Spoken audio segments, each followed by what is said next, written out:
AA1025 The Memoirs of an Indian Apostle by Marie Carr. Chapter 3. How Pride is Exalted as a Dominant and Superb Quality. After this memorable evening, the uncle invited me to learn of some secret and really thrilling papers. Although these memoirs will never be published, I wish to remain prudent, so I will not speak of these papers. I know some people who would give a fortune, even today, to be able to photograph them. It makes me laugh, because it would only suffice to invent a machine that could read my memory. During that same week, I learned a certain number of useful addresses and telephone numbers in different countries. All these precautions meant that war was close at hand. I felt an impatient desire to leave Europe, because the welfare of humanity would have been endangered by my death, or even only by the degradation brought about by an extended military service. The uncle made me return to his office to discuss international politics, but I was not deeply interested in that science. The uncle blamed me for this, specifying that atheism was only a branch of politics. In my inner self, I thought that atheism was the most important.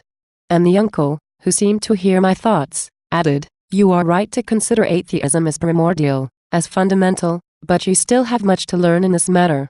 I agreed with the most perfect bad faith. And while keeping my impassivity, I added, "Nevertheless, I have a special idea on the general direction to be given to the fight that we are to undertake." A flash of amusement passed on the uncle's face. I believe that it was because he really loved me. I stared at him with a bit of defiance. He said to me, "Speak, but be brief." "What more did I want?" I therefore said very quietly. "Instead of fighting religious sentiment, we ought to prompt it in a utopian direction." He kept silent. He was digesting my idea. "Good," he said, "give me an example." I held the long end of the stick.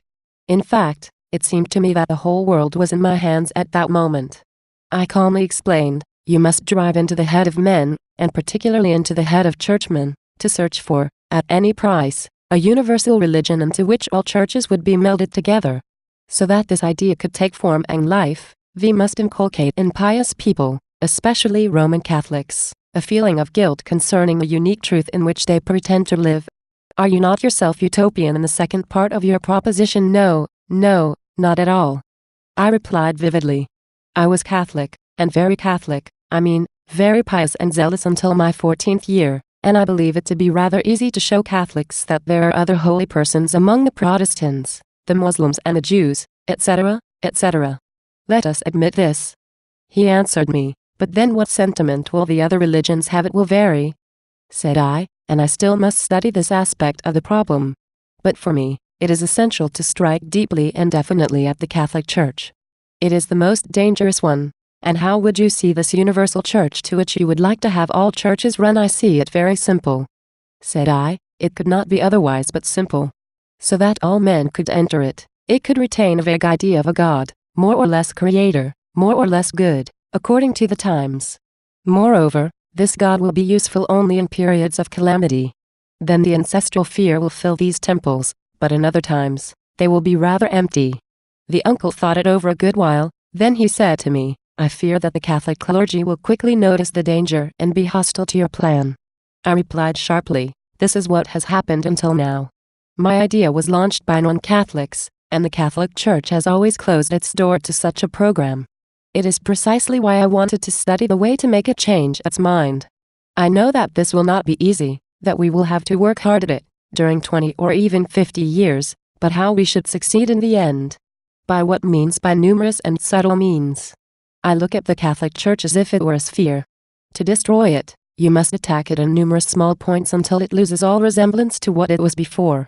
We will have to be very patient. I have many ideas that might seem at first sight to be petty and childish, but I maintain that the entirety of those petty childishnesses will become an invisible weapon of great efficacy." "Well?" the uncle told me, "you will have to prepare me a short plan of your project." Slowly, I picked up my portfolio, took out an envelope which contained the precious work of the development of my ideas. I laid this document on his desk with invisible satisfaction. The uncle started at once to read it, something I never dared to hope. This proved to me that he was laying great hopes in me. How he had reason to do so, the dear old man. After his reading it, which took him more time than necessary, the uncle looked at me and said, "I will have this work examined by my counselors. You will return for an answer in 8 days. at this same hour. Meanwhile, prepare your departure for Poland. Take this, he told me, extending to me an envelope that was generously filled with rubles, more than I had ever possessed. I took in plenty of theaters and movies and bought a large number of books. I did not know how to ship them, but I thought that the uncle could see to that by some kind of diplomatic shipping container. I lived these 8 days in such a state of exultation that I could no more feel my body and could scarcely sleep. To me the question came up, and it was the first time to decide whether I should try to meet a woman. But in the state of mental excitement that I found myself in, I thought that it was not worthwhile. I even feared that such a lowly animal action might bring bad luck to my project, actually being studied by the highest authorities of the service.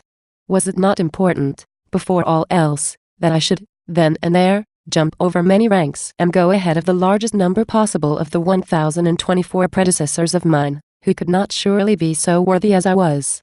One night, I tried to intoxicate myself to find out if my brains would receive a useful impulse from it. But nothing came out of it, and I can affirm that alcohol is more harmful than religion, and that is saying a lot. When the time came to present myself again at the uncle's office, my heart was beating a little more quickly than normal, but it was not disagreeable. The important thing was that no one would notice it. The uncle looked at me a long time, then told me with a half-smile that his chief wanted to become acquainted with me.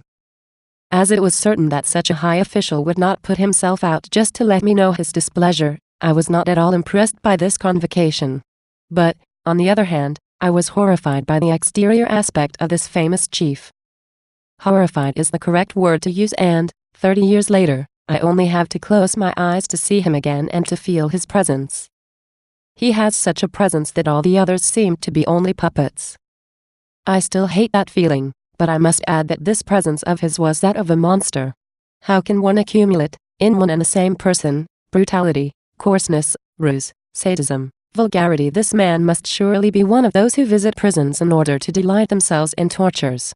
But, I have a deep disgust for cruelty, which is, I am sure, a sign of weakness.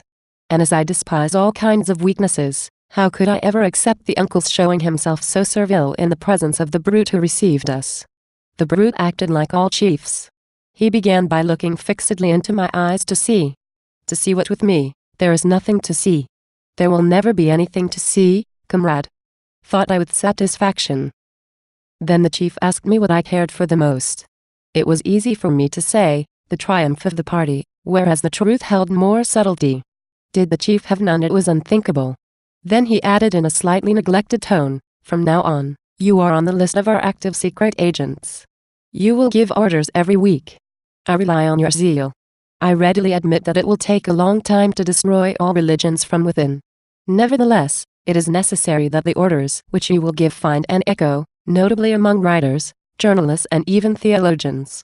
It is to be understood that we have a team who watches the religious writings of the whole world and gives its advice on the usefulness of directives given by such or such an agent. Therefore, do your best to please. I have high hopes, because it seems to me that you have already understood it all by yourself. The brute was not an idiot. He would hear about my work. Of this I was sure. I know too well the vulnerability of Christians to doubt of my future success. I believe that this vulnerability can be entitled charity. At the mention of this sacrosanct word charity, we can inoculate them with any kind of remorse. And remorse is always a state of lowered resistance. It is at the same time medical and mathematical, which, even though they do not go together, nevertheless I marry those two elements. I saluted the chief in a dignified manner and thanked him coldly. I did not wish him to imagine that he had impressed me. I was again alone with the uncle. I refrained from making the least comment on the so very famous chief. Rather, I congratulated myself that this personage was so unpleasant, because I was cured in advance of all timidity toward the great of this world.